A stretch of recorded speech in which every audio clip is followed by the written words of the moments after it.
Yan, bago tayo matulog, no? Samahan niyo po muna akong ready ng order sa loob ng 5 araw. Okay? So, tatabi muna natin. At para at least, naka-prepare na po. No? Naka-prepare na. Tara, let's go! 100 pieces sa isang plastic. Okay? Tara. Haba-haba po to, no?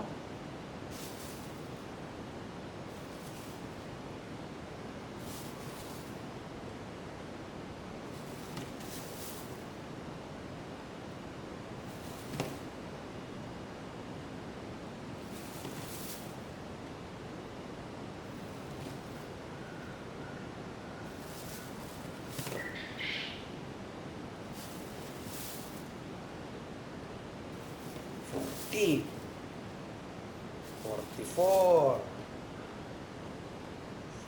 48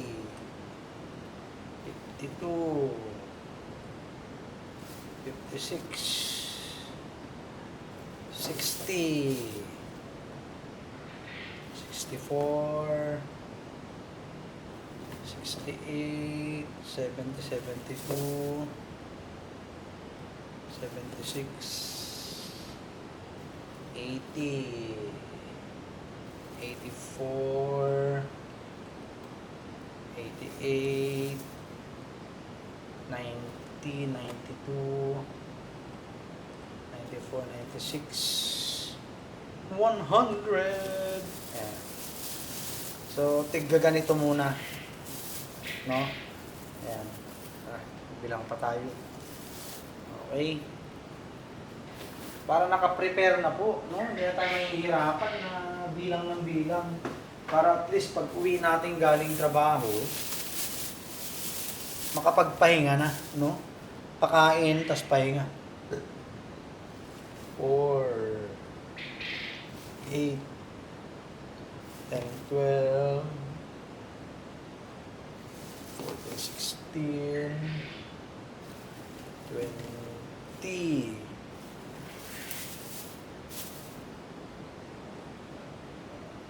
24 28 30 32 36 40 44 48 50 52 56 60 64 68 70 72 76 80 84 88 90 92 94 96 100. Okay. Para wala na tayong iisip-isipin. Naka-prepare na. Bit-bit na lang ng bit-bit, diba? So, naglagay na rin po tayo ng itlog sa incubator. Kita nyo naman doon sa previous content natin. Marami-rami yun, no? 2, 4, 6, 8, 10, 12, 16, 20, 24, 28, 30, 32, 36, 40, 44, 48, 52, 56, 60, 64, 68, 70, 72, 76, 80, 84, 88, 92, 96, 100. Yan. Okay. Yan, kapag muna natin dyan. May trick akong ginawa. So sa atin lang yun. Okay. Tsaka na natin i-reveal. Tsaka na natin i-reveal. Matindi. 4, 8, 16, 20,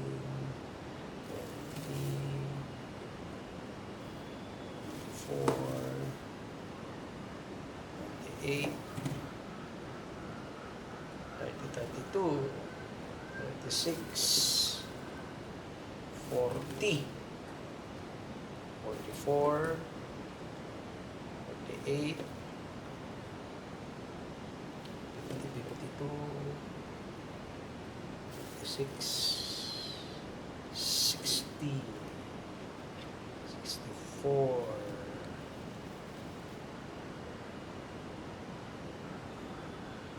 68, 70, 72, 76, 80, 84, 88, 90, 92, 96, 100.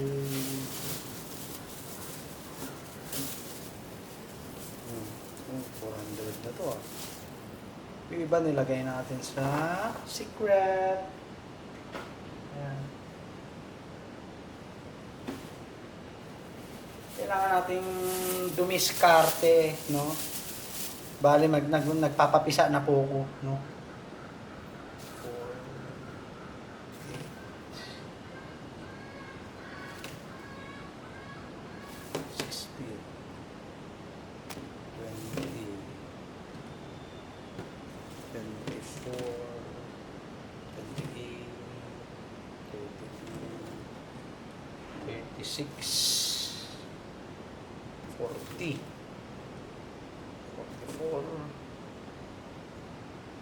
38, 50, 52, 56,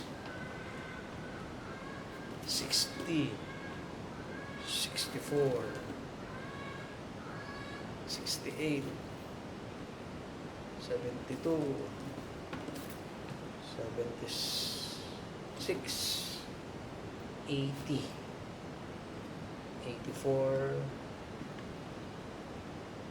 88, 88, 92, 96, 100. Okay. Ba, marami-rami rin to ha. Ito kaya ilan na lang. Tingnan natin kung aabot. Kasi yung iba, alam nyo na, 1,000 pieces po to, no? 4, 8, 10, 12, 16, 20, 24, 28, 36, 40, 44, 48, 52, 56, 60, 64, 68, 72, 76, 80, 84, 88, 90, 92, 96. Diba ang galing? Sakto. Oh. Wow. Okay, nagdagdag na rin natin to. Alright. So, yan. Nakailan tayo? 600 pieces. Ayan, oh. No? So, yan. Kukunin na rin po lahat yan. Yes. Yes, yes, yes. Kukunin na rin po lahat yan ni Madam Ruby ng Kawag High School. Oh, di ba?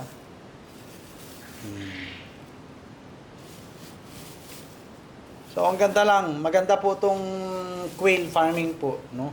Maganda po siya.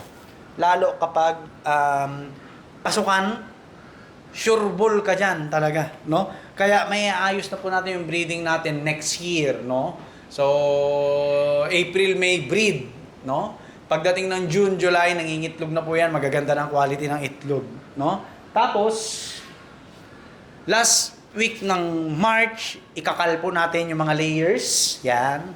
Tapos, magpapapisa na rin po tayo bago natin ikal yung mga breeders po natin. So, ganun po ang gagawin natin, no? Ganun lang po ang gagawin natin. So, ayan, oh, meron pa tayong ano dito, collection. So, ayan, kukunin na rin po lahat yan, 600 pieces ni Madam Ruby. At syempre, naka-open na yung ating incubator dahil meron na pong laman na mga itlog sa loob, no? So, 600, bali 400 pieces po yung andi dito, no? 400 pieces yan, di ako pwede magkamali. Dahil 1,000 pieces po yung ano eh. Op, mga tayo. Akin na yan. Pansin ko lang yung mga itlog ni Kagawad medyo maliliit, no? Ba't kaya? Yung sa akin kasi malalaki. Malalaki siya. Yan, oh. Di hamak na mas malalaki. Pero ayos lang. Itlog pugo pa rin yan. Diba? So, yan sila, oh. Manguha tayo ng itlog. Kasi, kailangan natin kunin to mga to. Ayan. Alright? Meron tayong 4. Mamaya na lang ulit. Matutulog po muna ako. Alright? Matutulog muna tayo, no? Ito ilagay na kaya natin to dito sa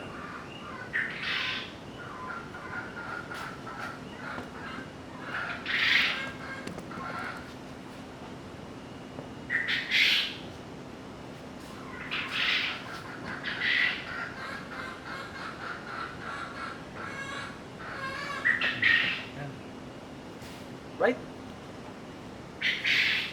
So yun, maganda po ang bigayan ng itlog ng pugo sa totoo lang. Basta't March, kal. Tapos benta natin yung karne. April, May, start na po ulit ng paglalagay ng itlog sa incubator. Para June, July, magaganda na yung mga quality ng itlog ng pugo natin. Kasi isang buwan lang yan eh. Pagkapisa nila, 30 to 35 days po ay mangingitlog na rin. No? Mangingitlog na rin po sila. So, yun, ganun ang gagawin natin. Tapos, the following year, ganun na naman. Last week ng March, katay lahat. Tapos, April, May, breed. No? Tapos, katay rin yung mga breeders. Then magse-select na naman tayo ng mga panibago natin mga breeders. Ayan po, no? So nakakatuwa lang kasi ayan, no? At least may nakukuha na tayong itlog ng pugo. Ayan, no? Kay Kagawad Sandy Madamba ng Wawan Due Subic. Ayan, no? Okay? So lahat po yan sold out na yan. Hindi ko na i-aalok po sa inyo. Alright? So yun lang po. God bless po sa ating lahat. Peace.